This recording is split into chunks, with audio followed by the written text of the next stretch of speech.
الصلاة والسلام عليك يا سيدي يا رسول الله وعلى آلك وأصحابك يا حبيب الله. السلام علیکم ورحمۃ اللہ وبرکاتہ. سامعین کرام، ماہ مقدس ماہ رجب کی فضیلتیں، برکتیں، رحمتیں، عنایتیں آپ سب کو مبارک ہوں. یہ مقدس مہینہ اللہ کے بے پناہ فضل و کرم سے ہم گزار رہے ہیں اور اس پر اپنے رب کے شکر گزار ہیں کہ اس نے یہ مقدس مہینہ ہمیں نصیب فرمایا، ہمیں اس کی عبادات اور ریاضات کرنے کی توفیق عطا فرمائی. سامعین کرام، آج میں رجب کے مہینے کا، رجب کی 11 تاریخ کا ایک بہترین اور مجرب عمل لے کر حاضر ہوا ہوں کہ جو رزق کے دروازے کھولنے کے لیے کافی ہے، رزق کی کشادگی کے لیے کافی ہے اور اپنے مسائل کے حل کے لیے بھی یہ ایک عمل کافی ہے. یہ وہ وظیفہ ہے جو ماہ رجب کی 11 تاریخ کو آپ نے پڑھنا ہے، اور کس طریقے سے پڑھنا ہے یہ اسی ویڈیو میں آپ کو بتایا جائے گا. یہ قرآن پاک کے مقدس آیت کریمہ کا وظیفہ ہے کہ اس کو پڑھنے والا اللہ کریم کی بے پناہ رحمتوں، عنایتوں اور اس کے رزق حلال کو پالے گا، اور پھر پوری زندگی یا اگلے سال تک اس کو کبھی رزق کی تنگ دستی اور اس کی کمی اور مالی پریشانی کا سامنا نہیں کرنا پڑے گا. سامعین کرام، ماہ رجب کی بے پناہ فضیلتیں ہیں اور اس مقدس مہینے کو رسول اللہ صلی اللہ علیہ وآلہ وسلم نے اللہ کا مہینہ قرار دیا ہے.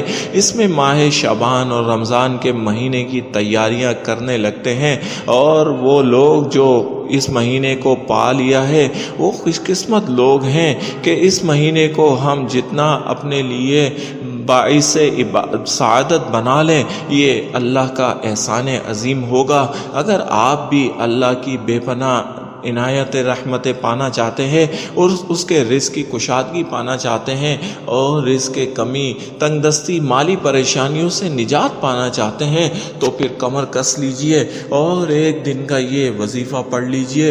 اللہ کو راضی کر لیجئے. اللہ آپ پر اپنی رحمتیں، عنایتیں اور فضل و کرم کی بارش کر دے گا. سامعین کرام، ہمارا رب ہر وقت ہماری طرف متوجہ ہے.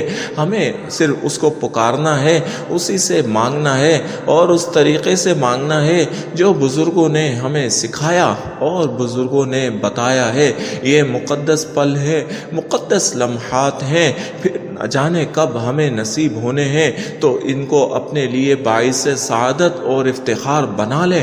طریقہ کار یہ ہے کہ 11 رجب یعنی کہ مغرب کی نماز کو جیسے ہی مغرب کے بعد 11 رجب شروع ہو تو آپ یہ مغرب کے بعد یا عشاء کی نماز کے بعد یہ وظیفہ پڑھ سکتے ہیں.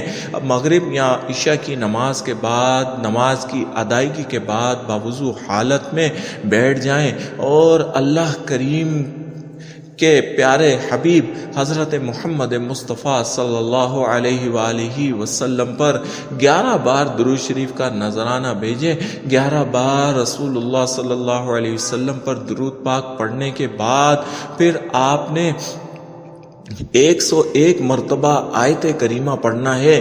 آیت کریمہ لا الہ الا انت سبحانک انی کنت من الظالمین، لا الہ الا انت سبحانک انی کنت من الظالمین 101 مرتبہ پڑھیں.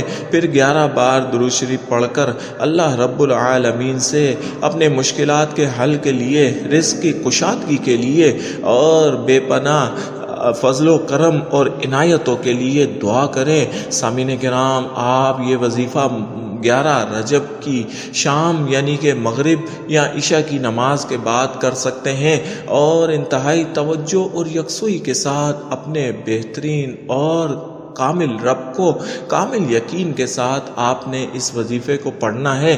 آیت کریمہ اندھیروں سے اجالے میں لانے کے لیے بہترین آیت تصور کی جاتی ہے، انتہائی مجرب آیت مانی جاتی ہے، اور تمام مشائخ عظام اور سفیان کرام کا متفق فیصلہ ہے کہ جس پریشانی، جس مصیبت اور جس مسئلے کے لیے آیت کریمہ کو پڑھا جاتا ہے، اللہ کریم وہ مسائل کو جڑ سے ختم فرما فرما دیتا ہے اور روشنیاں ہی روشنیاں ہو جاتی ہیں، اندھیروں کا سفر ختم ہو جاتا ہے اور اجالے نظر آنا شروع ہو جاتے ہیں، راستے بننا شروع ہو جاتے ہیں، اللہ مہربان ہو جاتا ہے۔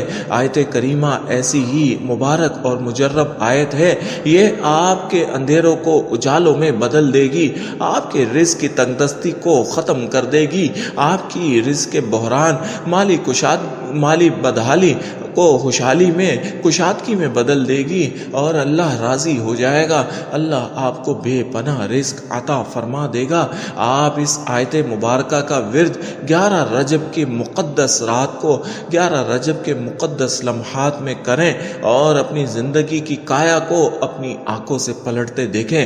سامعین کرام، اللہ کے بے پناہ فضل و کرم سے یہ ایام آپ کو مل گئے ہیں، یہ ایک دن کا مجرب عمل، یہ قرآنی عمل ہے، اپنی طرف سے نہیں بتا رہا، بارہا مجرب اور طاقتور عمل ہے، بارہا پڑھا گیا اور ہمیشہ اس کے بہترین اور مجرب اثرات دیکھے گئے۔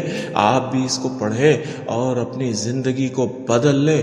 اللہ کریم ہم سے راضی ہو جائے، ہم پر اپنا فضل و کرم اور عنایتوں کی بارش فرما دے۔ آمین یا رب العالمین، آمین۔